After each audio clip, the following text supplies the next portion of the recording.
Hi, good afternoon. Welcome to Live with OAIB, a conversation where we discuss critical HR challenges that leaders are facing today. We use our 40 plus years of experience in HR, consulting, and executive coaching to go deep on topics that are top of mind but often avoided. Thanks for joining us. I'm Latanya Roberts, COO, executive coach, and people and culture strategist.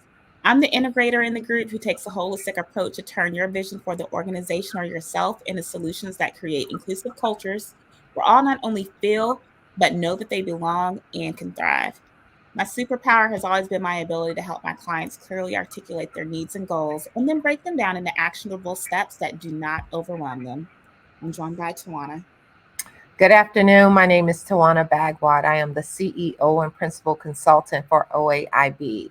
I'm a visionary who believes in the power and promise of equity and help organizations become a place where everyone has a deep sense of belonging. I cut through the background noise and coach leaders so they can make the shift into being their authentic selves, rooted in their own personal power. I would say my superpower is helping people become aware of their own blind spots so that they can put the oxygen mask on themselves first and then make others feel safe, heard, and inspired. So, what are we talking about today, Latanya? So today we're talking about embedding equity in your performance management program. And this is a topic that we've been having a lot of conversations with our clients with lately because it's not just a one time a year thing, but it's an all year round thing. And so we've talked a lot about what does that mean for your team, and then how do you start to add that equity lens in this process that can be, to be quite honest, controversial at times, right? Yeah. So when we think about performance management, let's just get down to basics. What is meant by performance management and why is it so important?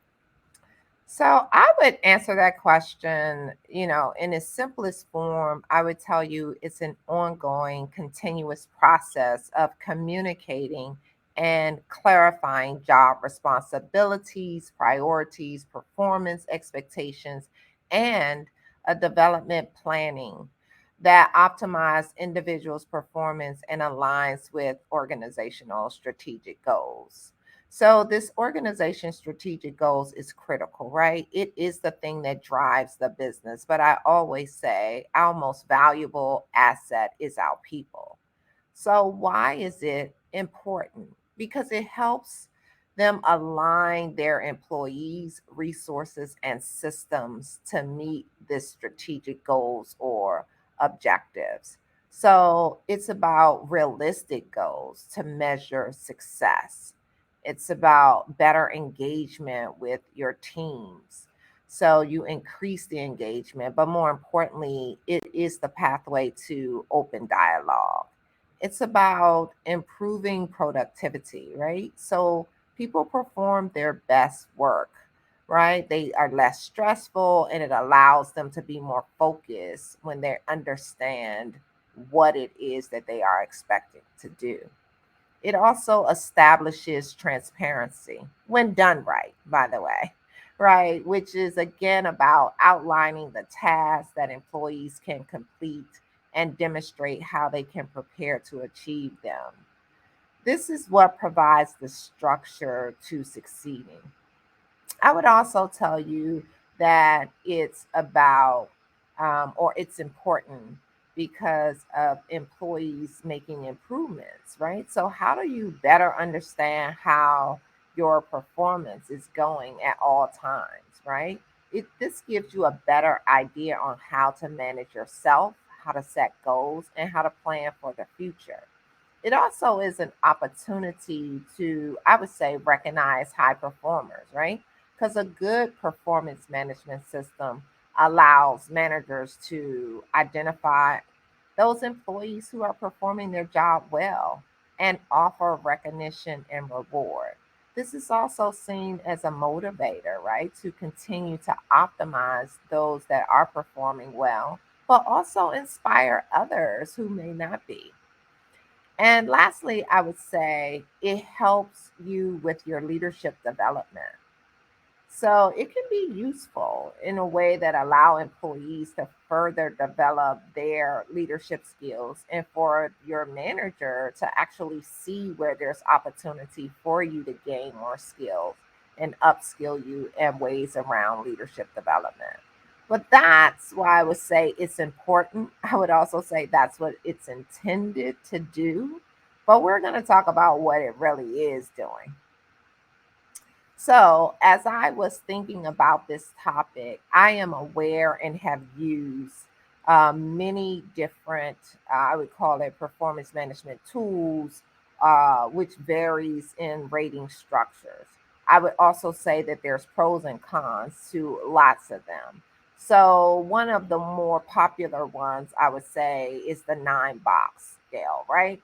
And this is really probably one of the well developed, but also the one that I would say lends itself to have more biases in it as well, because it's where performance meets potential, meets, fit for the role, where it meets succession planning. So, as much as it has all of those natural things that any HR professional would just love to tackle and make sure that managers are doing, I would tell you it also lends itself to where are you looking at your demographics to understand where underrepresented groups of people are falling.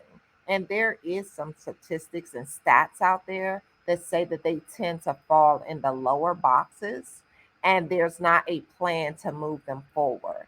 Then you have the force curve, right? Where there's a 3 to 5 rating scale, which includes some 360 assessment. So these are also have room for biases to creep up. And so I would tell you that as we think about the performance management tools and ways in which we can put equity in it, I would say I think we have to think also about ways in which to do things differently. Our workforce looks very differently. Our workforce is much more in tune to understanding their needs and what they want. So I would say, as much as we need these tools, they should become more organic, but yet we have to operationalize them too. So I wanted to just share, Latanya, with you and the rest of our audience about how we can make this a bit more organic so that it does feel a bit a natural way in which we do these things. And the first one that comes to mind, which we're seeing that we're getting a lot more traction on and people are engaging more, is just to have regular one-to-one check-ins, right? How are your people doing? And that is a natural flow into having some performance discussions. There are formal and there are informal discussions. I'm encouraging people to have more of those informal discussion. There's this thing called the 5A approach, right? And that's about accessibility, about aspirational, aligned, accountable, and agile goals. At the end of the day, we all want smart goals, and those goals should be something that we really can obtain, right? And that we can measure, that they're aspirational. So they're stretching us and they're encouraging our employees to ultimately drive to higher performance. And that they're aligned with what the organization is focused on, and you understand the role that you play to bring those objectives to life. And of course, we have to be accountable. And but not only is the person accountable to the goals, but the managers of our employees are accountable to helping the team members bring those goals to life. And then last, I mentioned being agile. And this goals should be near term, right? Like, how do we achieve things within 3 to 4 months? We do have long term goals, but in some cases, and in most cases, the organization, the strategies, the external and internal climates are constantly changing. So we have to be a bit more flexible and be okay with revisiting those goals and changing them if need be so that they remain meaningful and relevant. I know that was a lot, but again, that's called the 5A approach. What about real time feedback, right? Making sure that your feedback is fair, is accurate, and it's done in a timely manner. I would say ideally we would want to give it in the moment, but we know sometimes we're jumping from meeting to meeting, and I may can't pull someone aside in the moment, but it shouldn't be months down the road when there's a need to give feedback. And that does not mean that feedback has to always be negative. It could be that someone has done something great and we want to just acknowledge them. This one to me is so important about having a personal development plan. What are you working on to better yourself that in turn would better the business? I am so big on every member, including myself, having a work and development plan so we understand what we're moving towards as a collective and people can see how that rolls up to the organization. And then there's something that we're doing to help support the person to hone in on their skills, to upskill where need be, and then continuing to grow. I would also say reward and recognition. This one is so critical because if we haven't learned anything, people are working for more than just a paycheck. They want to be appreciated. And we are losing more people because they don't feel appreciated. There's also something to be said about a well being, right? So, what is it that we're doing to help support the well being of our people? People can't do their best when they feel their worst. And that's the reality of it. And then finally, I would say having an excellent onboarding process is so critical. How are you showing up to support your new hires from day one? And is that continuing as they are having lived experiences within the organization?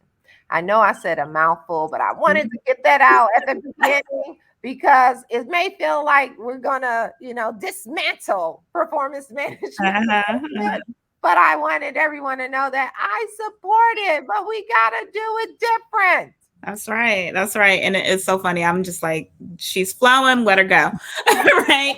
But you make a great point here because you've touched on so many ways that you can handle performance management, right? Mm. 9 box, 5A, all the different things, right? And I've seen so many throughout my career. And it kind of starts to lose its meaning and Yeah, its effectiveness, right? And we're always striving to do better and be better, but we get lost into what was it originally intended to do, yeah. You know, right? in layman terms, right? Do people understand what they are being evaluated against? What Yes. are those clear measures that you're giving people to say, this is the yardstick, this is what success looks like, Right. right? And then are they living up to those expectations? And if not, that's where those one on ones, whether informal or formal, Mhm. become so critical. I know how I'm doing, I know what I need to work on to improve. And then finally, I would say equipping them to do so. What Mhm. are you giving your employees so that they can deliver against the metrics and against the expectations? Is there opportunity to pivot, revisit, clear up expectations or misunderstandings? And all of that happens through dialogue, Mhm. through understanding where people are. And that is a two-way street. But I would tell you at the end of the day, performance management was intended as a process in which to evaluate how people are performing and to set them up to be successful so Mhm. that they could become more mobile in the organization, excel laterally, excel vertically, right? Move up, Mhm. do something different. And that, of course, at the foundation of all of this is the business strategies and objectives. All of that need to be lined up to move the business forward while growing your people. That's how we create a win win. Mhm.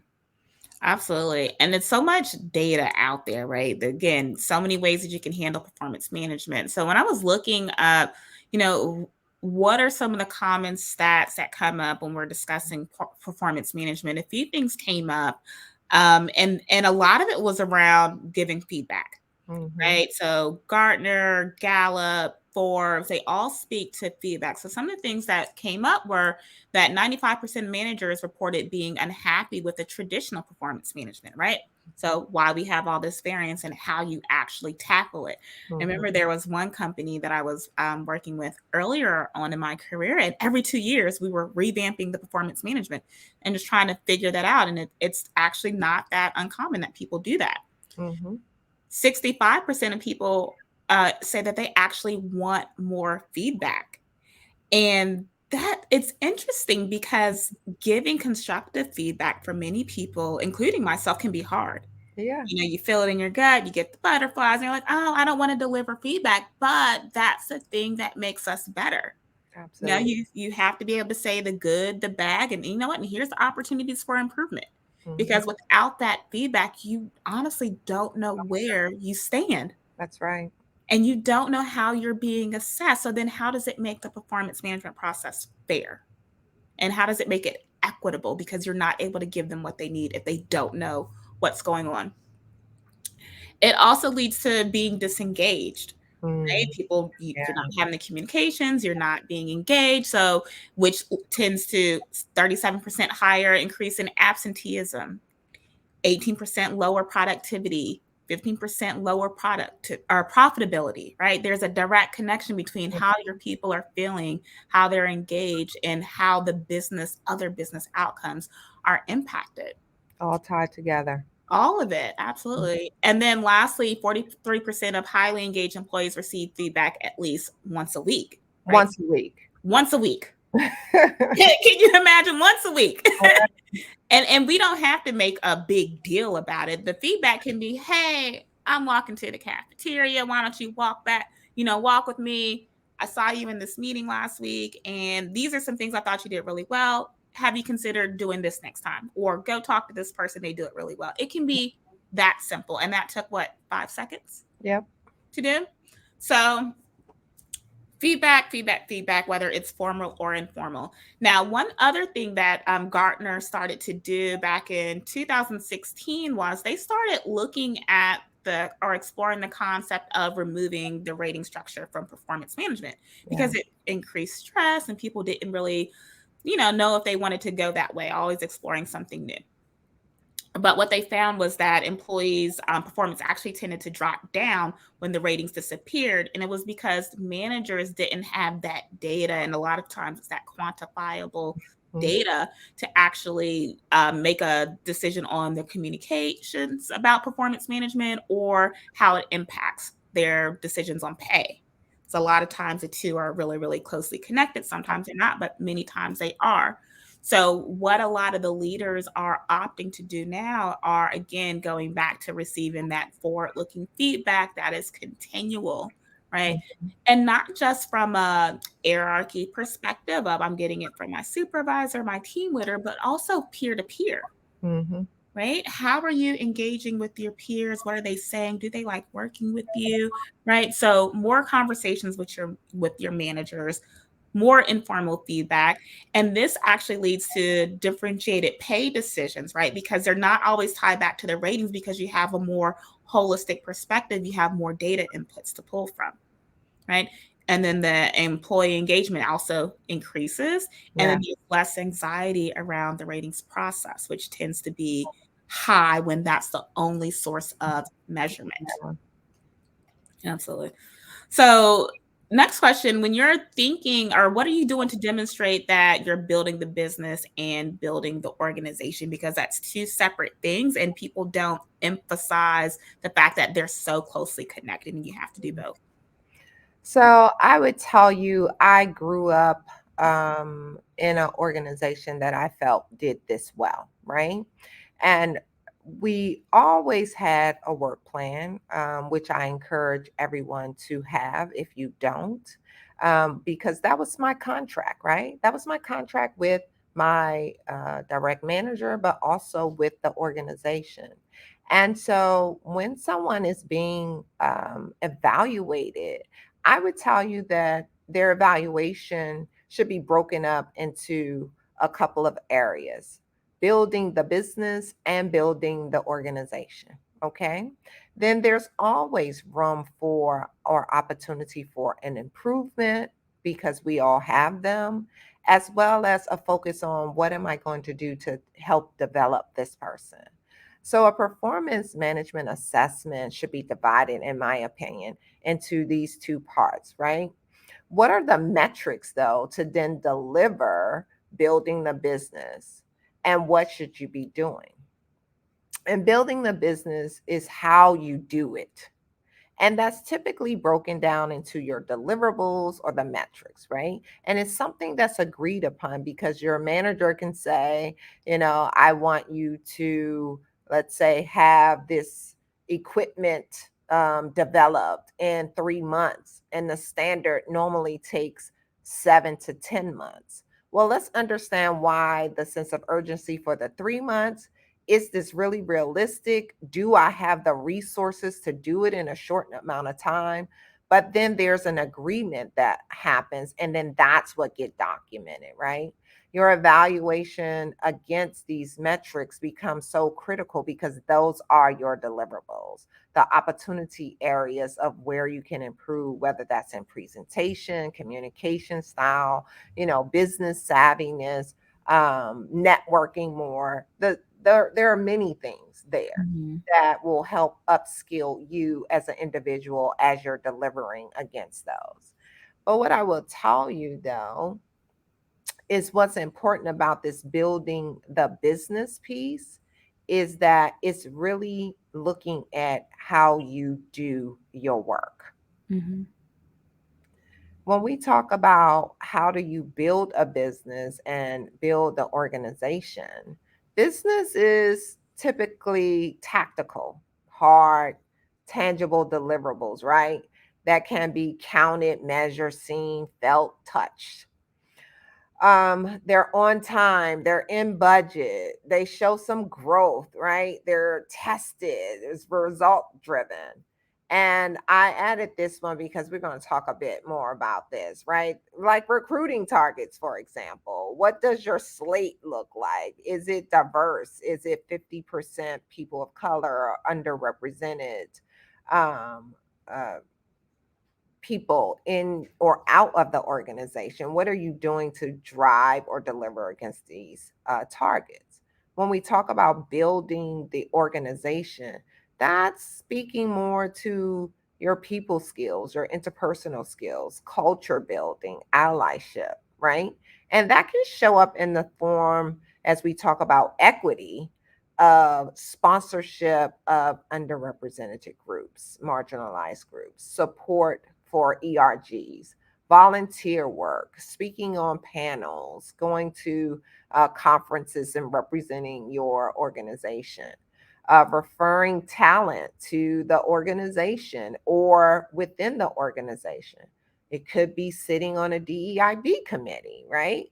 Or co-chairing a committee that's bringing an organizational culture forward that feels more welcoming, more inclusive, where people feel like they can bring their authentic selves, Mhm. right? It's teams. Speaking of your inclusive behavior, what is the smell of the place? Is the organization saying that they feel included? Can they identify inclusive behaviors that you're helping to champion? And then I mentioned recruiting, right? Around the recruiting targets from a business perspective, Mhm. but supporting recruiting activities such as interviewing, right? Such as panels, such as referrals, onboarding, being a new hire buddy. So there's many things that people can get involved in that show up as building the Mhm. organization, and that those are expected things, and you're looking to see that happening on everyone's work plan, because everyone is responsible for not only building a business but building the organization. I love that. So many different ways. It's the what and the how, but also making sure that you're covering, the tangible business things as well as the people. Now, Absolutely. when we think about adding that layer of equity into the Mhm, process, right? Because, fundamentally, you can do performance management, you can go through the steps, but when you add that lens of equity, it takes it to another level. And it mhm, makes sure that you are truly creating that culture where people thrive and you look across the entire HR life cycle. mhm. Performance management is one of those things that it touches on everything from your attraction and recruiting, your onboarding, your learning, like all the way through. And people tend to, stay in that one lane. This is just performance management and not connecting the dots to the other places, right? So, how do you build equity into this actual performance management program? This is, I would say, the $1,000,000 question, right? And it's the one question when people don't have the level of clarity, right? And understand the tactical steps it takes, that they shy away from it. And I don't know if I'm going to give you the silver bullet, but let's talk about it, right? Because the first thing is you have to clearly define expectations around diversity, equity, inclusion, and belonging, right? What is the definition of that, right? Having clear examples of measures and targets to achieve that specific thing. And that is very different when it comes to budget and timelines and tangible deliverables, is which we talked about. This speaks to really around building the organization, and those have seemed soft or intangible to leaders, so they've shied away from them. I would say, secondly, and more critical, is also around holding people, especially leaders, accountable for meeting the targets at the department level, all the way down to the team level. How do you do that, Tawana?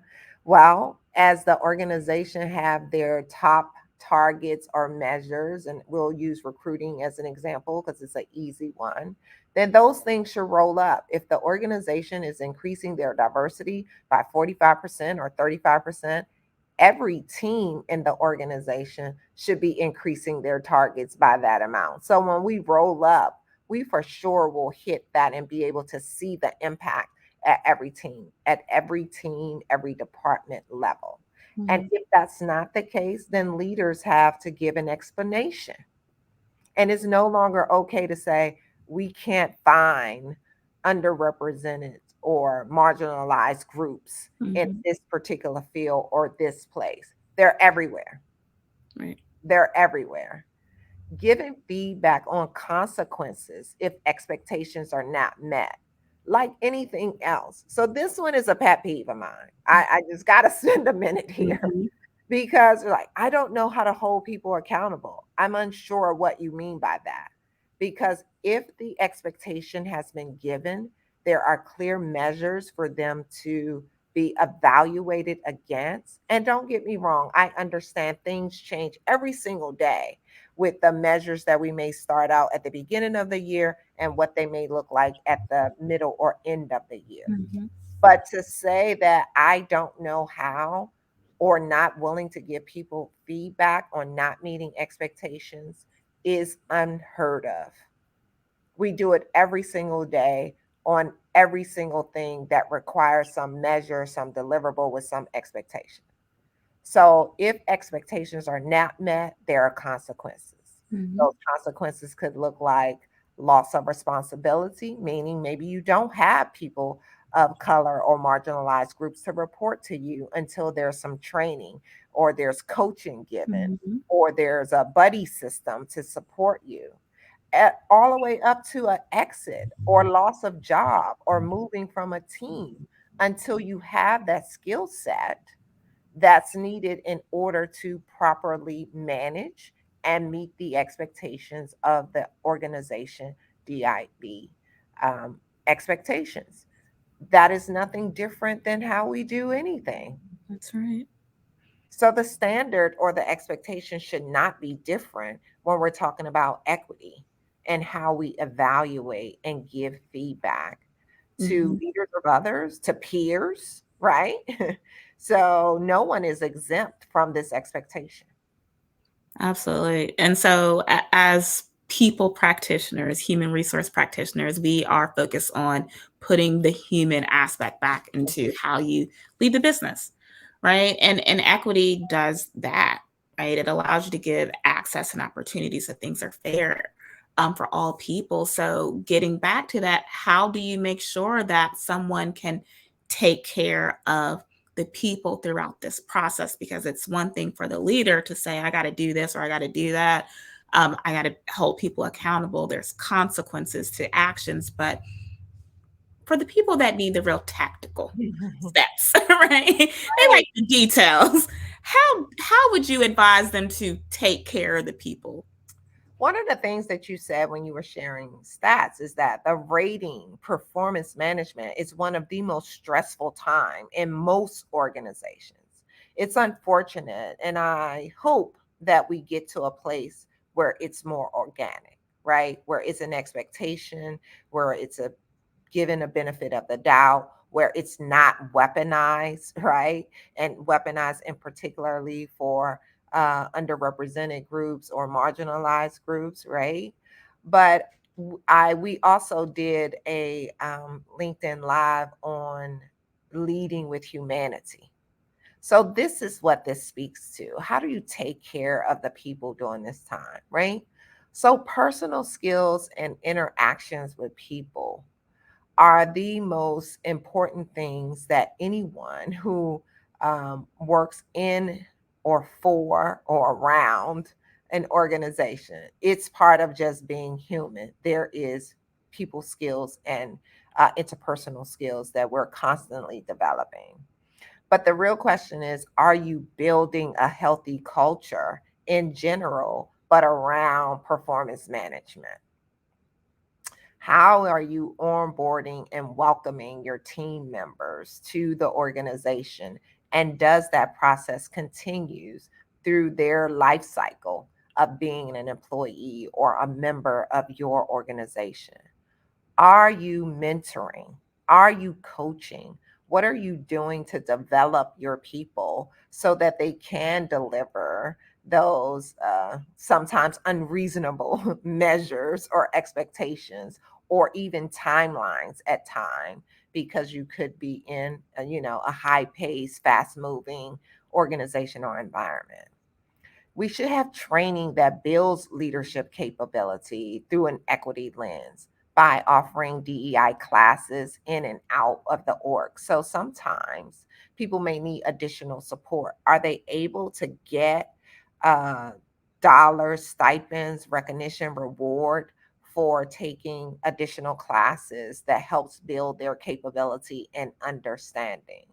But I need to pause here, right? Because this is so important. This is a secret. Y'all ready? You ready? Everybody isn't capable of managing people. That's right. That's You right. do them a disservice when you have people who may struggle to manage others without building their capability first. I'm not saying because they don't have the skill set that they shouldn't.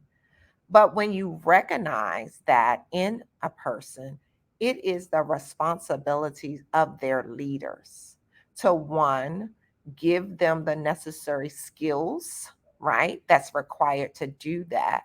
But two, it's also incumbent of those that report directly to those people that have been struggling to be managed properly to give that feedback to their manager and to their manager so that there could be a plan put in place.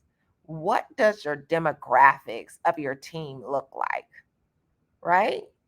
These are important things that you should do to take care of your team. You should be on the forefront of understanding your team demographics. Last time you recruited or advanced a person with a diverse background. If someone were to ask you that, leaders, can you answer it? Or does it you will be stumped and you're like maybe 3, 4, 2 years? Why is that? Because you're sending a message that you have not developed or obtained talent with a diverse background that could enhance your skill, your team skills, or how you do your work. Super important. We have to define DEI.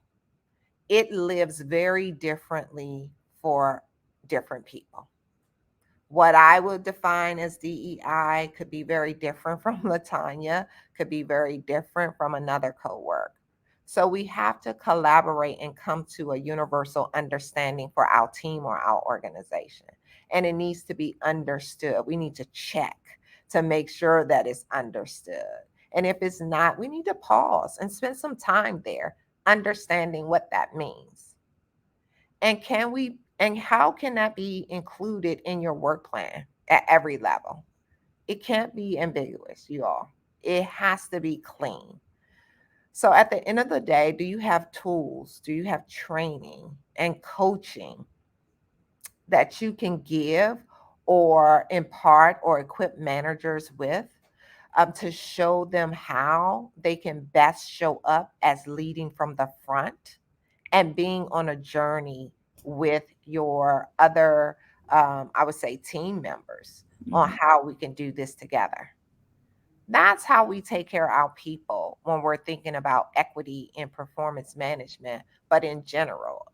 For Mhm. me, I would say these aren't new things. These are the things that we should be doing in our organization on a day to day basis. And then they just roll into performance management as another tool that we have in the organization. Mhm.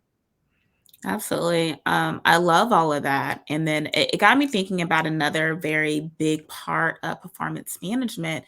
And that's this idea of having a sponsor or a champion, or another way that we would call it is an ally. Yeah. So, does allyship, in your opinion, play a role in performance management? And if so, what is that? Absolutely. Your first ally should be your direct manager, right? Outside of yourself, that's a given. But it should be your direct manager. They should be able to sit in a room and amplify you, what you're doing, how you're doing it, the impact that you're making on the business and in the organization, right? It should reflect all that you can and can't do, but you are doing, right? They should be looked upon as your voice, right? When you're not in the room, that's an ally. But first it should start with your direct manager. They should be gathering the information by working with you and for you. Okay.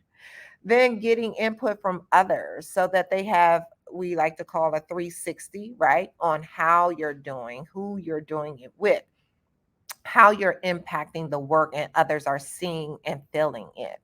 All of this should be captured in your annual evaluation, right? Which we would say is the sum total of your year. But if you're having these regular check ins, which we talked about, if everyone is clean on the goals, then they know these things, but maybe need a bit more detail. They should also be responsible for dispelling negative or disparaging perceptions in the organization that could hinder your progress or advancement. That is so important because I will tell you that that exists in many spaces for marginalized groups, right? Where Right. there is a double standard, that someone can be upset in a meeting and they can bang on the table and it's okay. Another group can be upset and bang on the table and they get labeled as angry or can't control their emotions.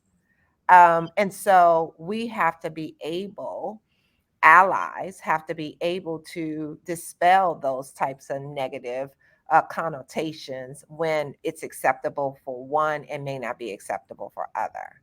Lastly, I would say an ally should be known as an ally, not just from your team, but from marginalized or unrepresented groups as well. Your teams, your managers, people that you work with, um, marginalized or underrepresented members of the group that you are a part of, or different groups. So we can have allyship show up from many different spectrums of the organization, but it absolutely plays a part when you're being compared to others. And I want to be super clear. As part of the performance management, You should be standalone getting evaluated. But all of us know that there's just a few seats at the top, and Mhm. that's where the comparisons and rankings begin to come into play.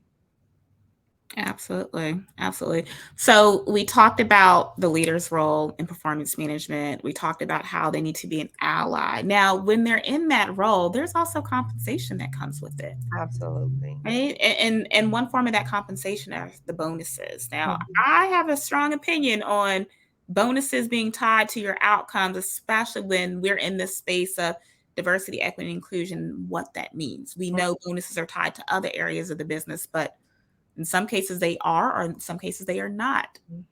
tied to DEI goals, equity and performance management being one of them. But what are your thoughts on this? I am such a supporter that if it has not been added, starting from the top down, that bonuses should be tied to your diversity, equity, and inclusion outcomes. For those that are mid level to C suite, bonuses should be tied to how well they are doing against the company's expectations, metrics, and goals set, right? So if the company organization have a goal to increase diversity numbers by 35%, roll up of the leadership demographics should be tied to that. What does their recruiting slates look like over this past year? Were there underrepresented or marginalized groups within their recruiting slates that have come into their organization? There should be mandatory quarterly training at a minimum happening within this leader, right, realm of responsibility. We should also, as we advance in this, the number of complaints that's tracked for leaders of teams, departments, units.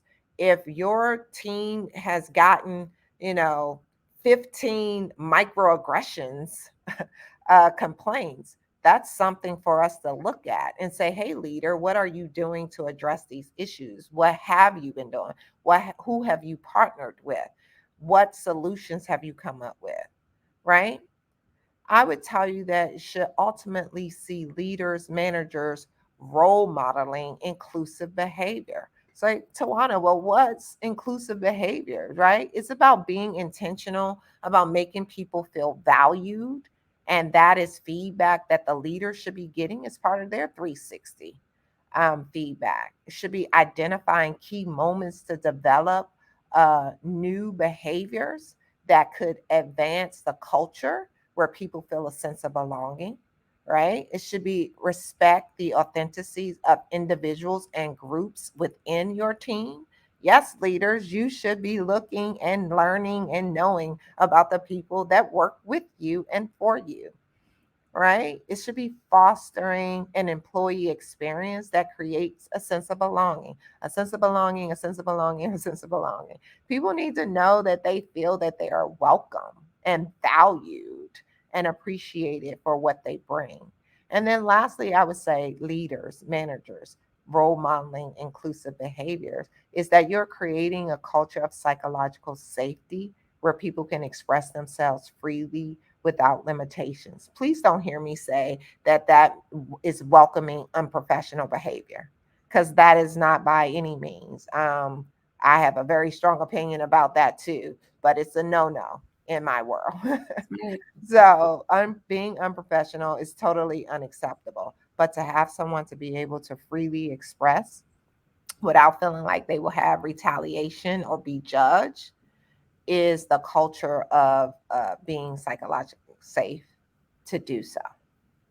I love that. And so a big part of this is you're being evaluated from a quantitative standpoint, but also from a qualitative standpoint. Yes, And that qualitative side is super, super important, right? It's, do people feel seen? Do they feel heard? Do they feel valued? Do they feel appreciated? It is a feeling, correct.